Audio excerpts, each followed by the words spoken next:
People, Deluded, I'm back again. Thank you very much for tuning in each and every time. You lot know it's highly appreciated, especially with the COVID-19 stuff going on, when you lot probably have a bag of things to worry about financially, family-wise and stuff, but you still find time to tune into my stuff. And if my content is giving you a relief from the depressing global landscape, then I thank you very much. But like I said, I thank you for your support in whatever way it is. But in relation to Arsenal, there's some things I can speak about, and so we might as well go through them. First and foremost, a man that's always in the headlines, Mesut Ozil. It's irrelevant for football, but Ozil is preparing to donate a share of his money to a Turkish research centre specialising in experiments to discover a new vaccine for COVID-19. That's also in addition to, I believe, him, Rudiger, I think a couple other people have chipped in some money to go and help a project in Sierra Leone. And, you know, this is just the latest line of a bunch of philanthropy things Ozil has done, sort of thing. And when I saw people getting at Ozil for his wages, a lot of it is misplaced. You want to get at, again, I'm not saying you're wrong for getting at his wages and saying he should take the cut with everybody. There's validity in that. But the fact that Ozil was subject of a witch hunt, was held out to hung out to dry by national TV, you know, was criticised to the point where looking at him personally, and you know, it's just not nice. You know, when Stan Collymore and Roy Keane is defending Mesut Ozil in the right. And I think someone like Kroenke, you're hearing he's donating money and things, but it shouldn't be, any employee shouldn't have to save employees and things.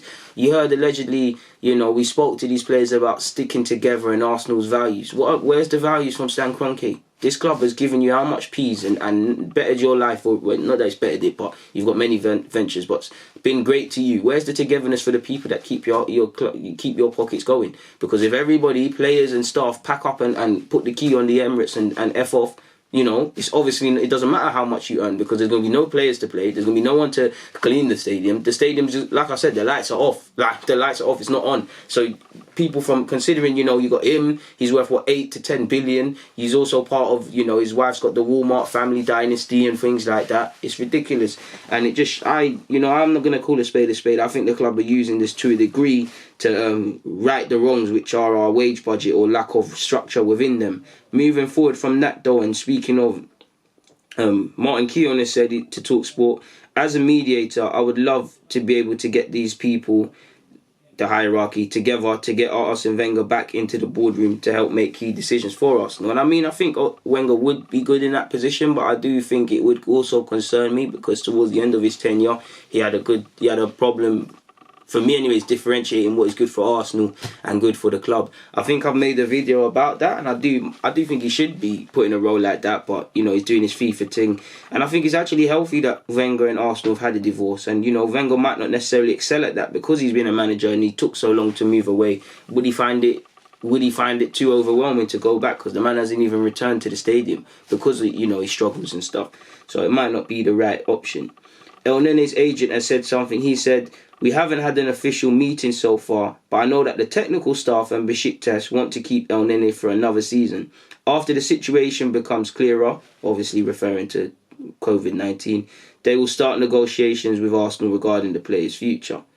So hopefully that's positive. I don't want to see another loan. I want to see him moved off the wage books, because El Nene doesn't have a future, in my opinion. 1 minute, you know, Unai Núñez of Atletico Bilbao, we conceded and gave up on him, but allegedly we're back in for him. Apparently Arsenal, Bayern Munich and Inter Milan are keen on signing him, who has a release clause of 30 million euros. He has previously spoke about how he wants to stay at Bilbao and win trophies. In relation to Upamecano, rumours to Arsenal have gone a bit quiet. Apparently the latest is he wants to stay in Germany. He's got an agreement with Bayern Munich, which kind of ties into, allegedly, you hear Bayern Munich are the only ones that have really put any real concrete interest in him or a bid or whatever. And saying that, you have heard that when Emil Smith-Rowe went to Leipzig, we indirectly tried to get contacts. And to be fair, there's probably never been a better time to try and get him, because he's contracted until 2021. Probably not going to get 60 million euro release clause, Leipzig, so he's probably going for 30-40 million euros, and he will pay for himself in the future. So we'll have to see. The Daily Mail has said Arsenal face competition from Seville in our pursuit of Feyenoord midfielder Orkan Kokcu. You know, he's had a decent season in which I think he's got 6 goals and something like that. 6 assists, 3 goals in 20 odd appearances. Frank Arneson, their sporting director, sounds like he's trying to drive a bidding war. He has said, We have held meetings and there are 4 clubs interested in him. One of them is Seville. Apparently Arsenal are keen to strike a deal early and we want to pay 23 million for the player. So if we've done our due diligence on him, I'm not going to sit here and lie. I think he's a decent player, but if it was up to me, there'd be other targets I'd go for. But at the end of the day, you know, I haven't watched him to the due diligence Arsenal potentially have. I don't know as much as him as Arsenal's staff or whoever scouted him or signed off on this has. And you know what? I see a young man, relatively young with scope to develop. So why not, man? Why not take a chance on him? If we really do want him, then hopefully that one day gets tied up. Apparently Atletico Madrid want to sell Thomas Lemar. Apparently we tried again to get him in January and we could go for a second bite of the cherry this summer. That's according to Marca. Obviously he signed for 63 million and he's only scored 3 goals and got 6 assists in 67 appearances for them. So there's no way around it. He's been extremely underwhelming. I mean, if Arsenal could sign him for half of that or close to half of that, it'd be decent. I think we've got to look at some of these players that aren't necessarily in the best of situations at clubs as well and take a chance on them, really. I'm not saying him, but I'm just saying in general that could be an avenue for Arsenal to discover. On the topic of Atletico, and Lacazette's been linked with them, but they've also been linked with Cavani. Now, Lacazette is a good striker and he does his thing, but he's not the top striker. It's Aubameyang. Surely if Cavani and Lacazette go to Atletico Madrid, then it's the same thing. It's a case of the same stuff for Lacazette, unless they're going to play 2 strikers or unless he's happy with that because they're going to get Champions League football. I don't know. That's up to him. Moving away from that though, people, and allegedly you've heard that Lyon want 43 million for Hossein Aouar and Juventus, City and PSG are in for him.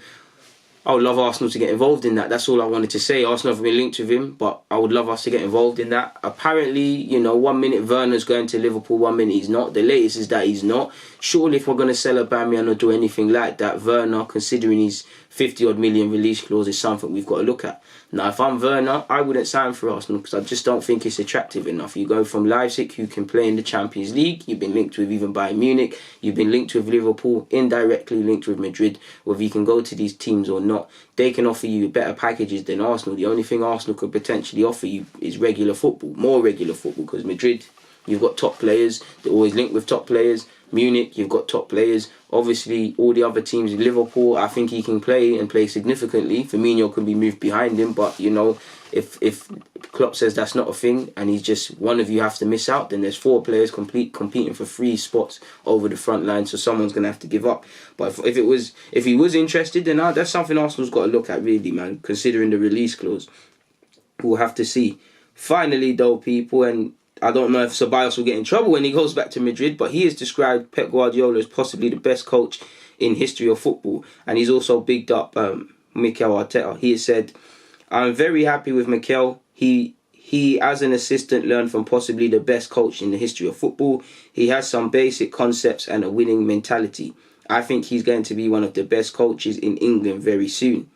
He went on to speak about Zidane, and he indirectly kind of said, I'm going back to Madrid more so than we knew. He said, "When I was at Valdebebas, I don't know what that is, but this is the quotes. I assume that's at a game. 2 or 3 months ago, he told me that he was following the Premier League and he'd seen me play and that he was happy that I was getting the minutes that I didn't have at times before.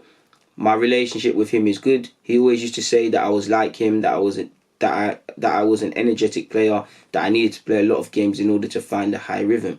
He always said that my future is in Madrid and to be patient because I might get the opportunity." And he should be patient. I mean, you shouldn't really make these moves to Madrid until you're the finished article because he's been a bit part player. But you never know. Madrid need to have a rebuild. They've signed like 3-4 Brazilian lads. They've got him. They've got Odegaard. He could be part of that help rebuild. If they sign an Mbappe, maybe not this year or in the Highland, he can be part of that long term. And he shouldn't give up on his Madrid team. He should potentially be a bit realistic because he's at the age where going out on loan, playing 10 appearances or so a season isn't ideal. And you do hear a lot of conflicting reports. 1 minute Zidane doesn't count on him. The next minute you're hearing this. I think it's a bit of both. I think Zidane likes him, but he's just clearly not a favoured player, and he could be someone to be sold to raise funds. Because 1 minute he's linked with Valencia, then Betis, then his future's at Madrid. Clearly, his first priority has always been, I'm going to Arsenal so I can play for Madrid, or before Arsenal, I want to play for Real Madrid. And if that's his dream, he should realise it, but he maybe has to be a bit realistic in that if you're not going to get an opportunity this year, then you probably have to move or something. Because he's, 24 now? He's like, you're not 18 anymore, really and truly. But it is what it is in that regards. So we'll have to see, man. People, Deluded, it's always a pleasure, but I'm going to get out of here.